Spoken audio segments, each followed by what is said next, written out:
आप सभी का इस वीडियो क्लासेस में फिर से स्वागत है। इस वीडियो सेशन में हम लोग अध्ययन करने वाले हैं 10th इकोनॉमी के चैप्टर नंबर 3 का ये हमारा थर्ड वीडियो होगा, जिसमें हम लोग अध्ययन करेंगे मुद्रा के कार्य। इससे पहले का चैप्टर का भाग हम लोग वीडियो फर्स्ट और वीडियो सेकेंड में देख चुके हैं और हम लोग अभी इस सेशन में स्टार्ट करेंगे मुद्रा के कार्य। चलिए स्टार्ट करते हैं। जैसे कि हम जानते हैं आधुनिक समय में मुद्रा बहुत से कार्यों क्या करते हैं, संपन्न करती है तथा इनके कार्यों को क्रमशः वृद्धि हो रही है तथा मुद्रा के कार्यों में क्या हो रही है, लगातार वृद्धि हो रही है। साधारण मुद्रा के निम्न 4 कार्यों को ही अत्यधिक महत्व दिया जाता है, यानी मुद्रा के 4 जो कार्य है उसी कार्य को ज़्यादा महत्व दिया जाता है। देखिए वो कौन कौन से कार्य है। इसी 4 कार्य के लिए मुद्रा क्या है, ज़्यादा प्रभावी होती। इसी 4 कार्यों के लिए मुद्रा ज़्यादा प्रभावी होता है।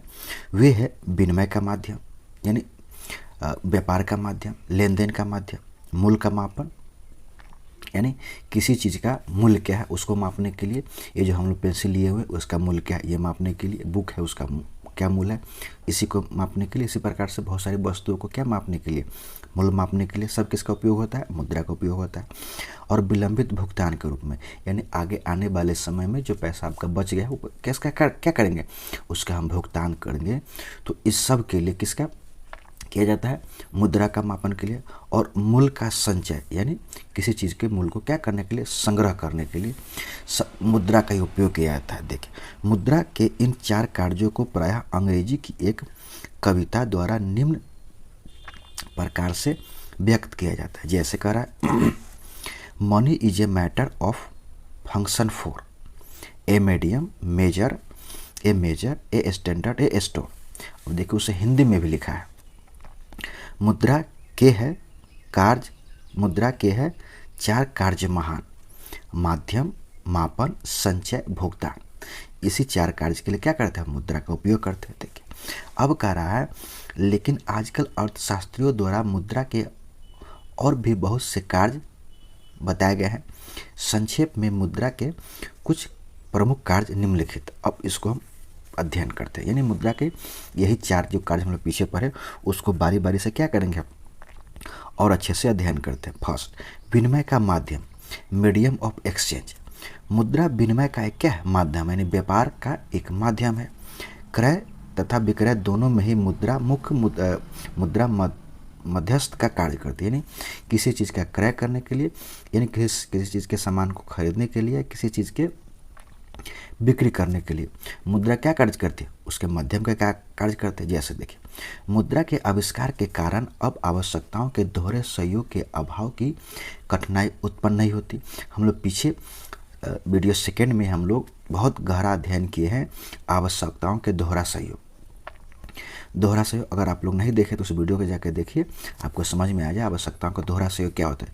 इसका संक्षेप में बोले तो जो चीज़ की मुझे आवश्यकता है वही चीज़ की आवश्यकता आपको है, तो आप जो मुझे आवश्यकता है वो मुझे दे दिए और जो आपको आवश्यकता है वो हम आपको दे देते हैं।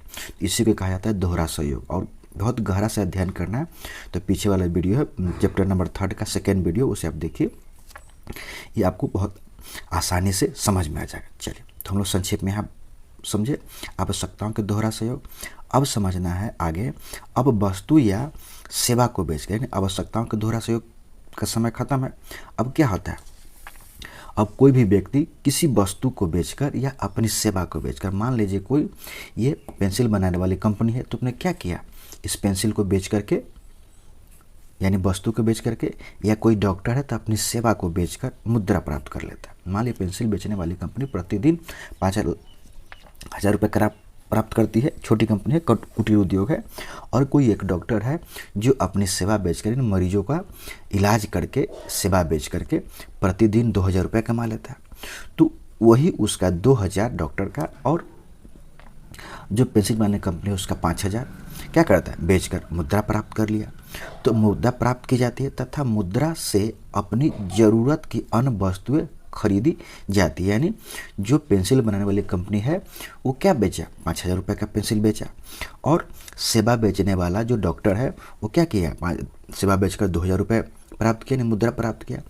तो इन मुद्रा से अपनी अन्य ज़रूरत की वस्तुएं खरीद लेता है। ठीक, इस तरह मुद्रा के विनिमय के कार्य को बहुत आसान बना दिया है। यानी इस तरह से मुद्रा क्या करता है, विनिमय के कार्य को बहुत आसान बना देता है। ठीक, हम लोग समझ गए। आगे देखिए, चूंकि मुद्रा विधिग्राह लीगल टेंडर भी होता है, यानी इसका अर्थ होता है मुद्रा जो है ना सरकार द्वारा क्या किया गया, एक लीगल बनाया है, वैलिड बनाया है, इसको कोई भी क्या कर सकता है, नकार नहीं सकता। ठीक, इसी को कहते हैं विधिग्राह लीगल टेंडर।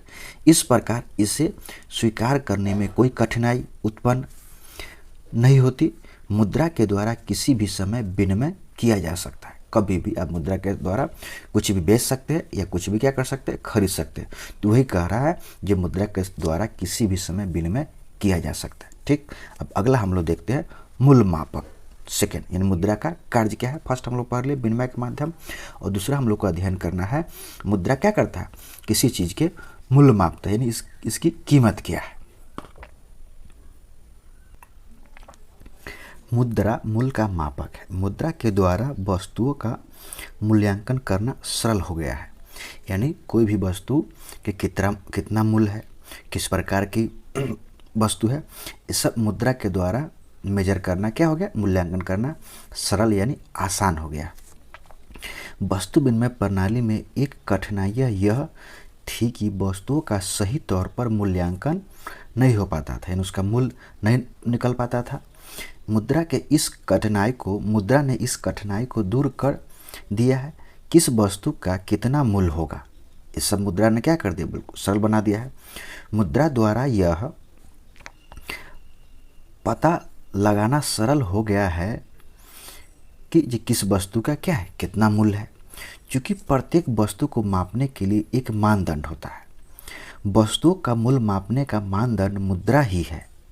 यानी कोई भी वस्तु को किसके मानदंड के अंदर मापा जाता है, यानी वस्तु किस प्रकार के कितना मूल्य का है, वो उसी प्रकार से मुद्रा से उस वस्तु का मूल्य निकालना क्या हो गया, बहुत ही आसान हो गया। यानी किस प्रकार का वस्तु है, कितने मूल्य का वस्तु है। वस्तु के इस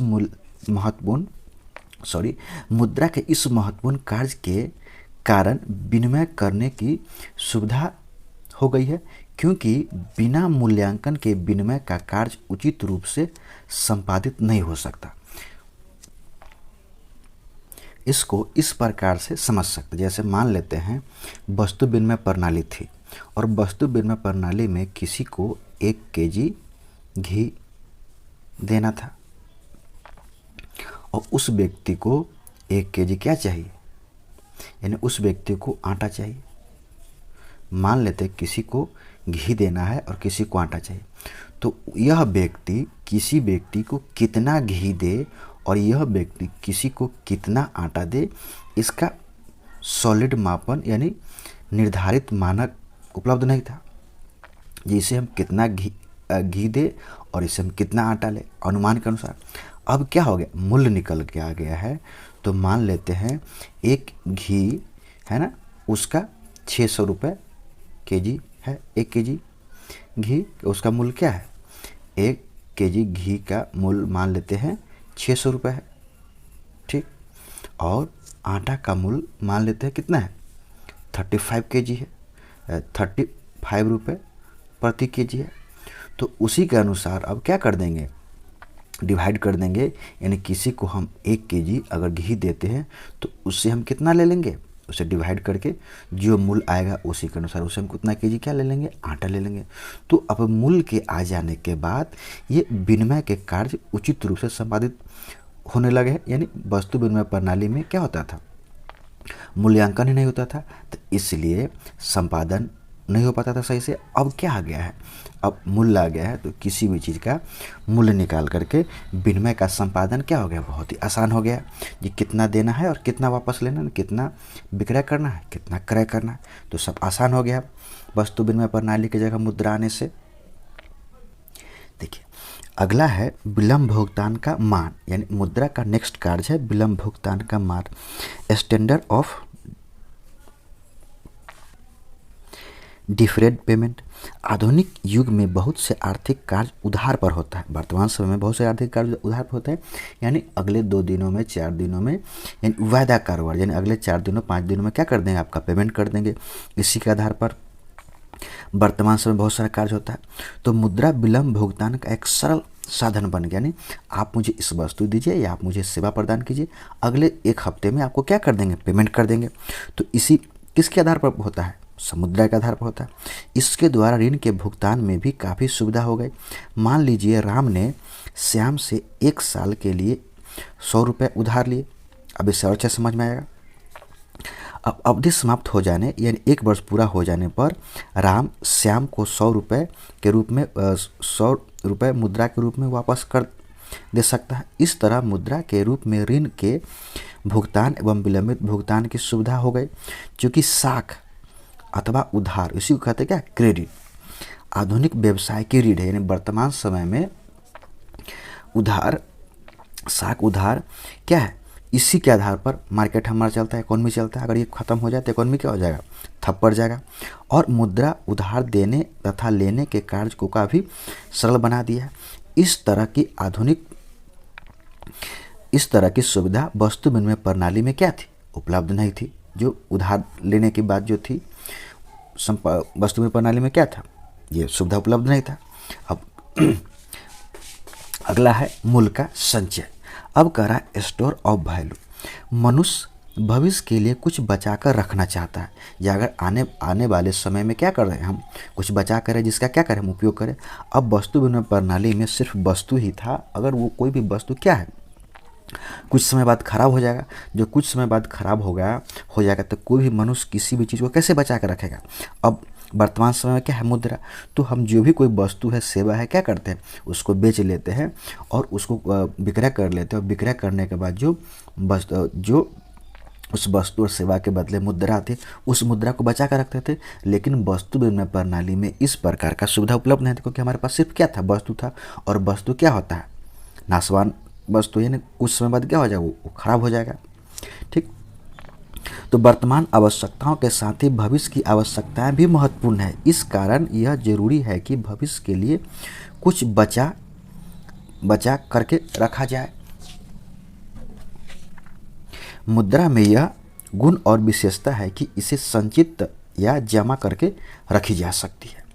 वस्तु विनिमय प्रणाली में संचय करके रखने की कठिनाइयाँ थी। यानी कोई भी वस्तु विनिमय प्रणाली में क्या होता था, वस्तु से वस्तु का लेन देन होता था। तो किसी भी वस्तु को हम बचा कर रखना क्या है, हमारे लिए मुश्किल है। यानी क्योंकि कुछ समय बाद वस्तु क्या हो जाएगा, खराब हो जाएगा। वस्तु के सड़ गल जाने या नष्ट हो जाने का डर बना रहता है। लेकिन मुद्रा ने इस कठिनाई को क्या कर दिया, दूर कर दिया। और मुद्रा को हम बहुत दिनों तक संचित करके क्या कर सकते हैं, रख सकते हैं। लंबी अवधि तक संचित करके रखने पर भी मुद्रा क्या होता है, खराब नहीं होता। इसी कारण से वस्तु विनिमय प्रणाली के बाद जब मुद्रा आया तो क्या हो गया, मूल्य का संचय, मुद्रा का संचय करने की भी सुविधा उपलब्ध हो गई। मूल्य का संचय करने का अर्थ होता है मुद्रा का संचय करने की सुविधा उपलब्ध हो गई। अब देखें, अगला है क्रय शक्ति का हस्तांतरण, ट्रांसफर ऑफ परचेजिंग पावर। मुद्रा का एक आवश्यक कार्य क्रय शक्ति का हस्तांतरण भी है। देखिए इसको करने का क्या अर्थ है, आर्थिक विकास के साथ ही विनिमय के क्षेत्र में भी विस्तार होता चला गया है। वस्तु के क्रय विक्रय अब दूर दूर तक होने लगा है। इस क्रय विक्रय को एक स्थान से दूसरे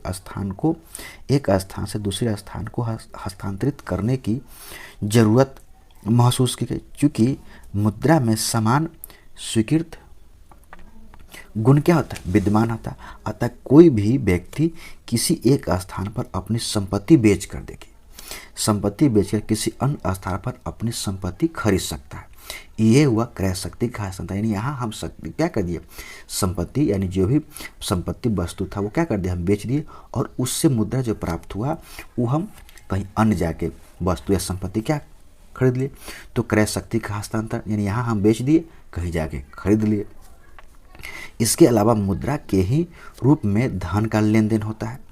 यानी जो भी संपत्ति है उसका लेन देन किसके रूप में होता है, मुद्रा के रूप में होता है। अतः मुद्रा के माध्यम से क्रय शक्ति को एक व्यक्ति से दूसरे व्यक्ति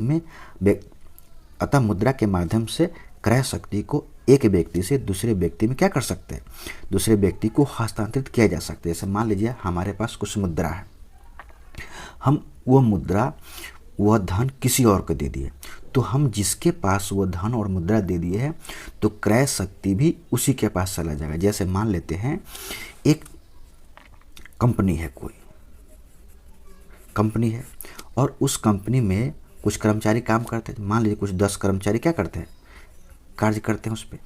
तो 10 कर्मचारी कार्य करते हैं और कार्य करने के बदले ये कंपनी प्रत्येक कर्मचारी को 20,000 रुपये क्या करती है, प्रति माह वेतन के रूप में उपलब्ध कराती है। तो अभी तक इस कर्मचारी के पास वेतन नहीं आने यानी सैलरी नहीं आने के पूर्व इसके पास क्रय शक्ति नहीं था। कंपनी के जो ऑनर था उसके पास ये सारी संपत्ति थी। तो ये सारी संपत्ति किसके पास थी, कंपनी के ऑनर के पास, कंपनी के ऑनर के पास थी। तो क्रय शक्ति मुद्रा कंपनी के ऑनर के पास थी। अब ये मुद्रा कंपनी के ऑनर से कहाँ शिफ्ट हो गया, 10 कर्मचारी के पास। तो मुद्रा कंपनी के ऑनर से कर्मचारी के पास चला गया।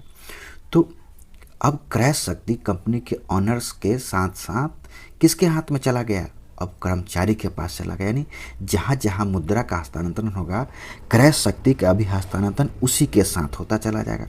तो कंपनी के ऑनर की क्रय शक्ति अब कहाँ चली गई, कर्मचारी में चली गई। अब ठीक यही क्या कहलाता है, क्रय शक्ति का हस्तांतरण। ठीक, अगला देखते हैं छठा नंबर क्या है। छठा नंबर है साख का आधार। देखिए वर्तमान समय में मुद्रा साख के आधार पर क्या करती है, कार्य करती है, यानी उधार के आधार पर कार्य करती है, यानी क्रेडिट। उसको उसका साख का एक और अर्थ होता है विश्वास। ठीक, बोलचाल की भाषा में बोला था आपकी साख बहुत अच्छी है, यानी आप पे लोग क्या करते हैं, विश्वास करते हैं। कहीं भी जाएंगे तो आपको आसानी से किसी प्रकार के ऋण या किसी प्रकार की उधारी क्या हो जाएगी, मिल जाएगी। उसी को कहते हैं साख। ठीक, बेसिस ऑफ क्रेडिट। मुद्रा के कारण ही साख पत्रों का प्रयोग बड़े पैमाने पर होता है। बिना मुद्रा के साख पत्र जैसे चेक, ड्राफ्ट, हुंडी आदि प्रचलन में नहीं रह सकते। अगर मुद्रा नहीं होगा तो किसी प्रकार का चेक, ड्राफ्ट, हुंडी आदि का प्रयोग करना क्या है, मुश्किल हो जाएगा। उदाहरण के लिए जैसे जमाकर्ता चेक का प्रयोग तभी कर सकता है जब बैंक में उसके खाता यानी अकाउंट में पर्याप्त मुद्रा हो। जैसे हम किसी को चेक काट कर देते हैं, आप जाइए मेरे अकाउंट से पैसे निकाल लीजिए। ठीक, तो इस प्रकार का जाइए मेरे अकाउंट से पैसे निकाल लीजिए, हम चेक काट कर तभी देंगे जब हमारे बैंक के खाते में क्या हो गया, पर्याप्त मुद्रा होगा। तो चेक का प्रयोग कब किया जाएगा, जब मुद्रा हो, यानी जब तक मुद्रा का आविष्कार नहीं होगा तब तक किसी प्रकार के हम चेक, ड्राफ्ट, हुंडी का प्रयोग कर सकते नहीं कर सकते। यदि नगद मुद्रा का कोष अधिक है तो अधिक साख का निर्माण हो सकता है। यानी नगद हमारे पास बहुत ज़्यादा है तो पर्याप्त मात्रा में क्या कर सकते हैं, किसी को उधारी के रूप में दे सकते हैं। तो नगद मुद्रा के कोष में कमी होने से साख की मात्रा भी कम हो जाती है, कम हो सकती है। यानी नगद ही कम है तो हम क्या कर सकते हैं, किसी को उधार बिल्कुल नहीं दे सकते या बहुत कम दे सकते हैं। इस तरह मुद्रा साख के आधार का कार्य करती है। इस वीडियो को हम लोग यहीं समाप्त करते हैं। नेक्स्ट वीडियो हम लोग देखेंगे मुद्रा क्या है। ठीक, मुद्रा क्या है, मुद्रा कहते किसे, मुद्रा कार्य किस प्रकार से करते। ठीक, थैंक यू फॉर वॉचिंग।